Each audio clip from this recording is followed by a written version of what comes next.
যে নির্বাচনে আমরা অংশগ্রহণ করেছিলাম, এই নির্বাচনে আমরা আজকে বিজয়ী হয়েছি।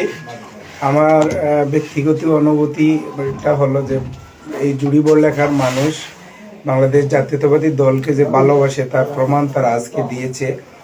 শত শত বাধা বিপত্তি এবং ষড়যন্ত্রের ভিতরে দিয়ে আমরা কিন্তু এই নির্বাচনটা অতিবাহিত করেছি। প্রতিটা মুহূর্তে চক্রান্ত, অপপ্রচার এগুলোর মধ্য দিয়ে আমাদের এই নির্বাচনটা করতে হয়েছে। আমরা মনে করতেছি যে আমাদের জনাব তারেক রহমান সাহেবের যে পরিকল্পনাগুলা উনি ওনার নির্বাচনের যে সকল প্রচারণায় উনি মানুষের কাছে বিভিন্ন বক্তব্যের মাধ্যমে তুলে ধরেছিলেন, এই জুড়ি এবং বড়লেখাবাসীর প্রত্যেকটা মানুষ এই জিনিসগুলা খুব আপন ভেবে গ্রহণ করেছে বিদায় দানের শীষে এই আসনে বিজয়টা সুনিশ্চিত হয়েছে।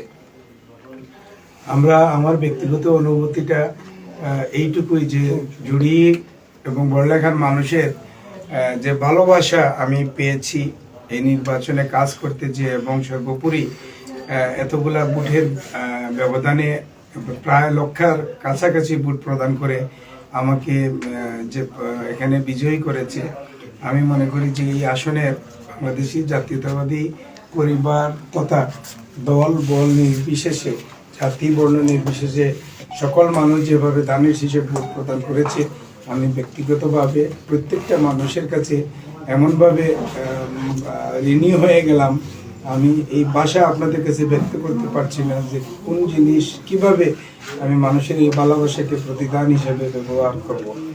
আমি আল্লাহর রহমতে যদি এই প্রতিনিধিত্বর দায়িত্ব যেহেতু পেয়েছি, আমি আমার অবস্থান থেকে আমার সর্ববৃহৎ এফোর্ট দিয়ে আমি চাইব যে এই মানুষগুলোর সমস্যা সমাধানের পাশে যেন আমি সর্বদা থাকতে পারি। বিশেষ করে নির্যাতিত, নিপীড়িত এবং দরিদ্র সীমার নিচে যারা বসবাস করে এই সকল মানুষই আমি মনে করতেছি যে আমাকে সবচেয়ে ভালোবেসে ধানের শীষকে বিজয়ী করার জন্য আমাকে সহযোগিতা করেছে। আমি সদা সর্বদা যেন তাদের পাশে থাকতে পারি। মহান আল্লাহর দরবারে যেন আমি এটা আশা করছি যেন আমাকে যেন তৌফিক প্রদান করেন, আমি যেন মানুষের এই নিরীহ, নির্যাতিত এবং দরিদ্র সীমার নিচে বসবাসকারী মানুষদের পাশে থেকে মানুষের সেবা করতে পারি।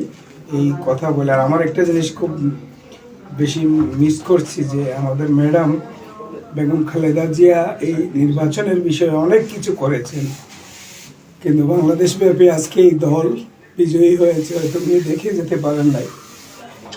এই জিনিসটা আমাকে খুব ব্যথিত করছে। আপনারা সবাই আমাদের নেত্রী বেগম খালেদা জিয়ার জন্য দোয়া করবেন এবং আমরা যেন জনাব তারেক রহমান সাহেবের নেতৃত্বে ইনশাআল্লাহ এই বাংলাদেশ নির্মাণের যে পরিকল্পনাগুলা, এই পরিকল্পনা নিয়ে আমরা মানুষের কাজ করতে পারি, এই আশা ব্যক্ত করি বক্তব্য শেষ করছি। ধন্যবাদ সবাইকে।